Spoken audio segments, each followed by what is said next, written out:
As a base, I used a black gel polish, then applied the blooming gel by Gellets on top. And next, I took shade 045 from Valentino, one of my favorite whites, and used a petal brush to randomly draw lines. As I painted, the gel spread beautifully over the blooming gel, so I set the tip aside for a minute to let it fully bloom. Meanwhile, I tested another tip using a different base. This time I used Valentino's matte top coat, thinking it would work well for spreading, since I often used this for this technique when I created a marble effect, but it didn't spread at all, nothing happened, so matte top coat is not a good option for this technique, for this design. And I wanted to show the difference, how well the gel spread on blooming gel versus how it didn't spread at all on the matte top coat. Then I tried a regular glossy top coat. This was Accent Shine On, one of the most commonly used at work, and look at how beautifully the gel spreads over it.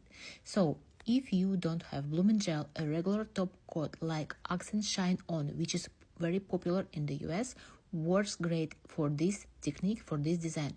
Next, I tried another top coat from Magic, expecting it to spread well, but it didn't work at all, zero effect.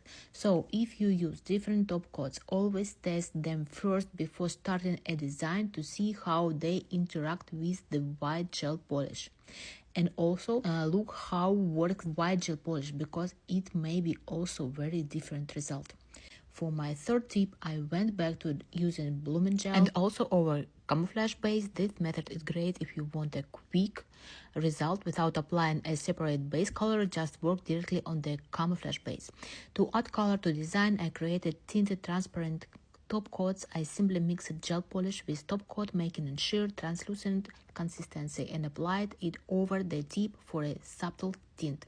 Using a small brush was inconvenient, so I switched to a larger ombre brush and applied the thin layer onto the tip.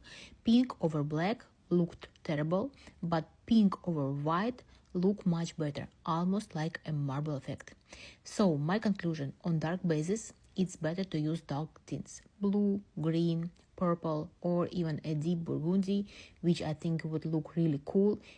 On lighter bases, bright neon colors work best since they contain pure pigments without added white, blending beautifully with the top coat. For example, I tried blue and it looks completely different on light and dark bases. On the light base it was streaky and uneven, while on the dark it blended much better. Here is my final result. I love both dark and light versions.